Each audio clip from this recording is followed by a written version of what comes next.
Hi to everyone. तो ये 19 part है और ये चैप्टर ऑलमोस्ट ख़त्म होने वाला है और मुझे लगता है कि 19 और इसके बाद एक पार्ट और रहेगा, एक या दो पार्ट रहेगा अगर मैं थोड़ा हार्मोन को डिटेल में लेके चलता हूँ, गेस्टेशन पीरियड को डिटेल में लेके चलता हूँ। मीन्स वहाँ पर जो पूरा इंटायर प्रेगनेंसी है वो 3 ट्राइमेस्टर्स में डिवाइडेड है, ठीक है। फिर उसमें अगर मैं पार्टिकुलेशन की प्रोसेस पढ़ाता हूँ तो वहाँ पर किस तरीके से आपका हाइपोथैलेमस, एड्रिनल कॉर्टेक्स, किस तरीके से हार्मोन जो है ना वो नेचुरल बेबी को डिलीवर करने में हेल्प करते हैं, ठीक है। तो वहाँ पर बहुत ही इंटरेस्टिंग टॉपिक है वो, उसको भी हम कवर करेंगे। तो ये मैक्सिमम 22 पार्ट्स में ये पूरा इंटायर चैप्टर कंप्लीट हो जाएगा, ठीक है।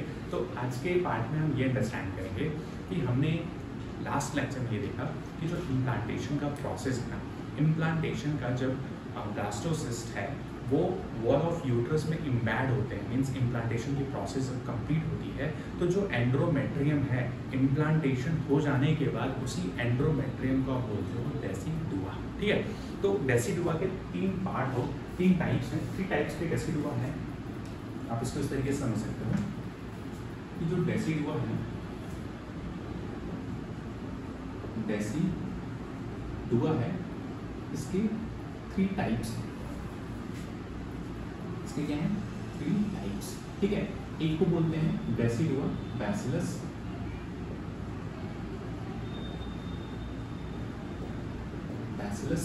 ठीक है, बेसिलिस, और दूसरे को बोलते हैं डेसिडुआ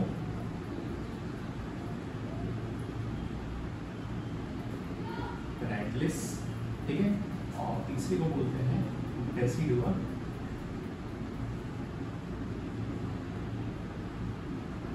इसको बोलते हैं कैप्सुलरिस, ठीक है। अब देखो तीनों में इंपॉर्टेंट रोल अगर आप अंडरस्टैंड करोगे तो जो बैसिलस है ना ये मेनली रिस्पॉन्सिबल होता है प्लेसेंटा के फॉर्मेशन, ठीक है। मेनली रिस्पॉन्सिबल है, mainly responsible for the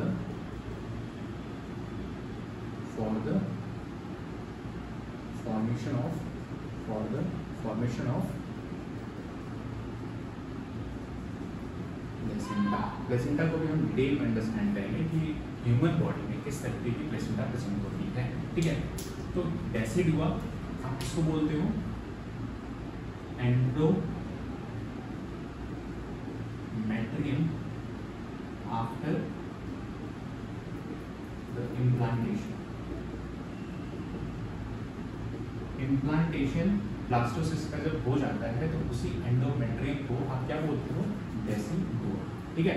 decidua के 3 पार्ट, एक होता है डेसिडुआ बैसिलस, डेसिडुआ पैराइटलस और डेसिडुआ कैप्सुलरिस, ठीक है। अब देखो ये जो है इसका नाम से ही क्लियर है कि ये जो बचा हुआ रिमेनिंग पार्ट ऑफ एंडोमेट्रियम जिसको हम डेसिडुआ बोलते हैं इम्प्लांटेशन के बाद, तो जो पेराइटल साइड में या rest of the decidua called as decidua parietalus which is present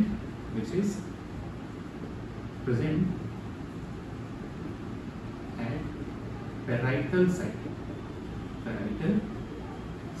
ठीक है। ये तो हमने अंडरस्टैंड किया। डेसिडुआ कैप्सुलरिस जो है ये बेसिकली रिस्पॉन्सिबल है कैप्सूल, बेबी के एम्ब्रियो के सराउंडिंग में कैप्सूल बनाने के लिए रिस्पॉन्सिबल है। तो mainly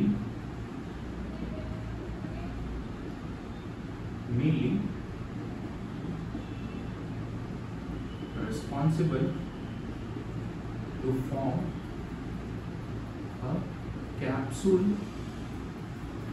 like structure around the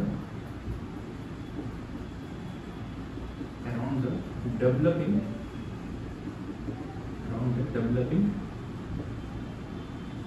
embryo, ठीक है। तो ये 3 डिफरेंट टाइप्स के आप बोल सकते हो टाइप्स ऑफ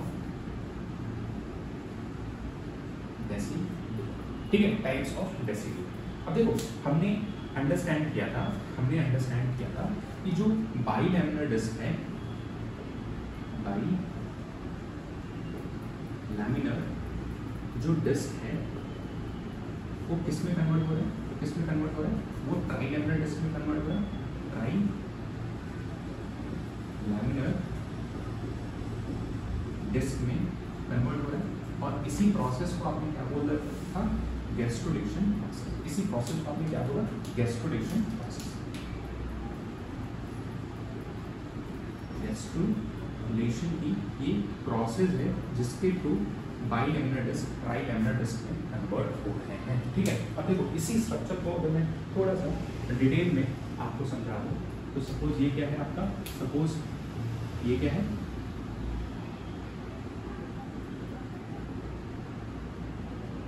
ये क्या है आपका, ये आप इसको इस तरीके से ड्रॉ करें, ये क्या है आपका,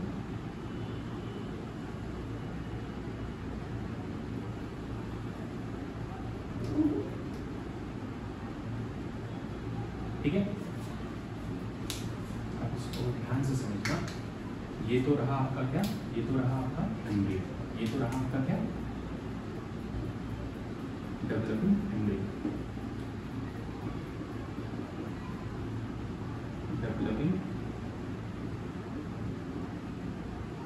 एम्ब्रियो, ठीक है।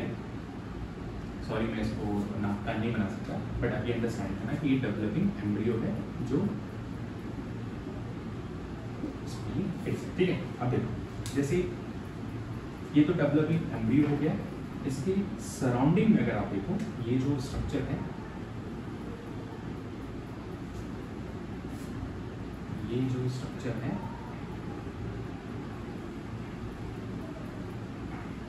ठीक है, ध्यान से देखना, एक स्ट्रक्चर जो है कुछ ये रहेगा आपका,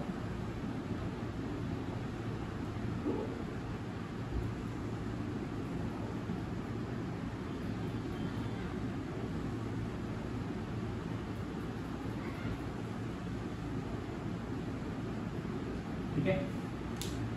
और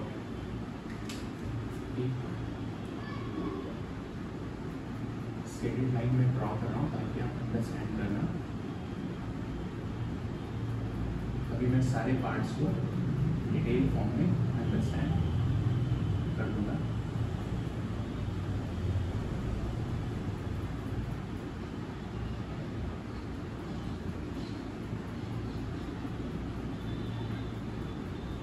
ठीक है, और एक लेयर आपकी ये, एक लेयर आपकी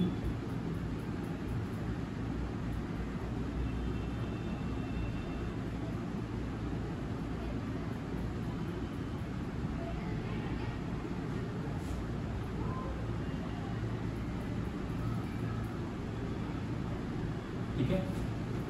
अब देखो ध्यान से, ये तो फिंगर लाइक प्रोजेक्शन आप समझ रहे हो, स्ट्रक्चर से ही क्लियर था, फिंगर लाइक प्रोजेक्शन है। अब देखो ये आपका डेवलपिंग एम्ब्रियो है, एक जो है इसको आप बोलोगे, इसको आप बोल रहे हो यॉर्क सैक, यॉर्क सैक है, ठीक है। एक को आप बोल रहे हो क्या बच्चे, एलन टॉयस,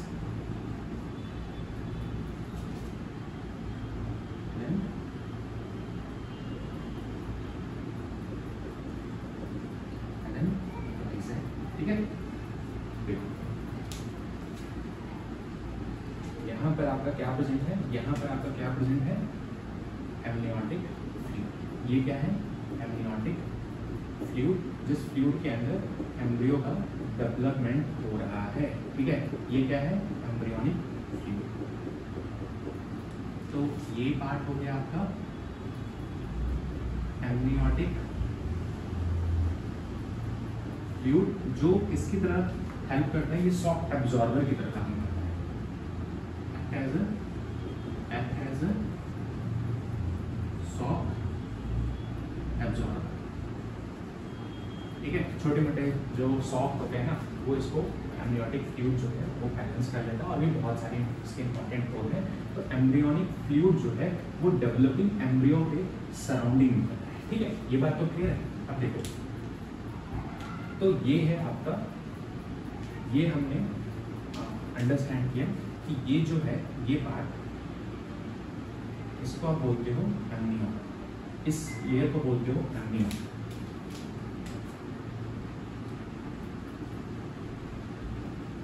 ये क्या है? एम्नियन, ठीक है। इसको आप बोल रहे हो कोरियन, इस लेयर को आप बोलते हो कोरियन। इसको आप क्या बोलते हो? कोरियन, ठीक है।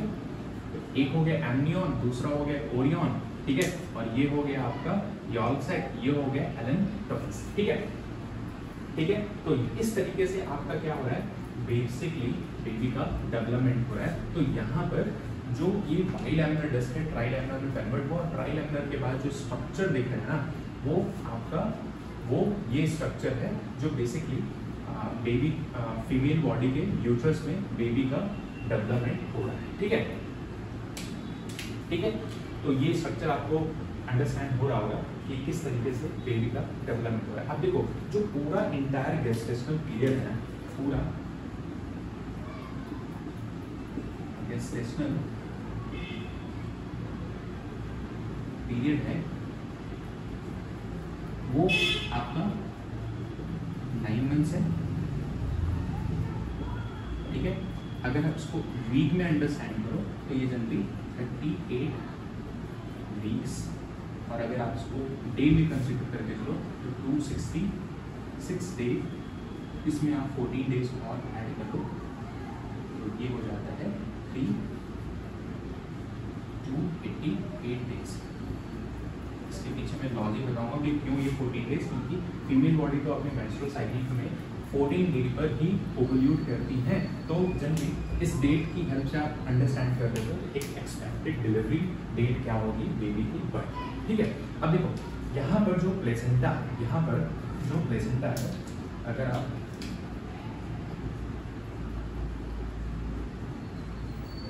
प्लेसेंटा अगर आप देखो ह्यूमन के केस में, तो यहाँ पर प्लेसेंटा का जो नेचर है ना, अगले पार्ट में हम प्लेसेंटा को थोड़ा डिटेल में अंडरस्टैंड करेंगे किस तरीके से मैटरनल ब्लड और फीटस का जो ब्लड है ना वो किस तरीके से सेपरेटेड होता है, ठीक है। तो यहाँ पर जो प्लेसेंटा का नेचर है वो है आपका हिमोकोरियल टाइप का प्लेसेंटा है, टाइप का प्लेसेंटा है, ठीक है। अब देखो होता क्या है कि प्लेसेंटा जो है ना वो बहुत इंपॉर्टेंट रोल प्ले करता है कि मैटरनल ब्लड और फीटस का ब्लड एक दूसरे से सेपरेट रहता है इसी प्लेसेंटा की वजह से। तो आप अंडरस्टैंड करो कि फीटस में जो भी न्यूट्रिशन का या गैसेस का या हार्मोन का जो इंटरचेंज हो रहा है वो इसी प्लेसेंटा की हेल्प से हो रहा है, ठीक है। तो प्लेसेंटा मेजरली अगर आप देखो तो बहुत सारे हार्मोन को सिक्रीट करने के लिए रिस्पॉन्सिबल है, जैसे प्रोजेस्टेरोन, एस्ट्रोजन, आपके कोरियोनिक थायरोट्रोपिन, आपके HCG हार्मोन, ठीक है, ह्यूमन कोरियोनिक गोनाडोट्रोपिन हार्मोन्स। ये सारे हार्मोन्स कहाँ से रिलीज हो रहे हैं? आपके रिलीज हो रहा है प्लेसेंटा। तो प्लेसेंटा हार्मोन रिलीज कर रहा है, तो ये किसकी तरह एक्ट कर रहा है? एंडोक्राइन ग्लैंड की तरह काम कर रहा है, ठीक है। दूसरा जो है वो प्लेसेंटा जो है डिफरेंट मॉलिक्यूल्स का एक्सचेंज करने के लिए भी रिस्पॉन्सिबल है। जैसे अगर आप बात करो न्यूट्रिएंट की, अगर आप बात करो गैसेस की, आप बात करो एंटीबॉडी जो डिलीवर कर रहा है वो इसी प्लेसेंटा के थ्रू डेवलप हो रहा है। तो प्लेसेंटा बैरियर की तरह भी काम कर रहा है, एंडोक्राइन ग्लैंड की तरह भी काम कर रहा है, और साथ में अल्ट्रा फिल्ट्रेशन के लिए भी रिस्पॉन्सिबल है। तो इन सारी चीज़ों को हम आगे के पार्ट में डिटेल मैनर में अंडरस्टैंड करेंगे कि जो प्लेसेंटा है वो किस तरीके से फीटल सर्कुलेशन और मैटरनल सर्कुलेशन को अलग अलग करता है। बट आप ध्यान रखना कि यहाँ पर जो ह्यूमन के केस में प्लेसेंटा का नेचर है वो है हिमोकोरियल टाइप का प्लेसेंटा प्रेजेंट है, ठीक है। चलो ख्याल रखना।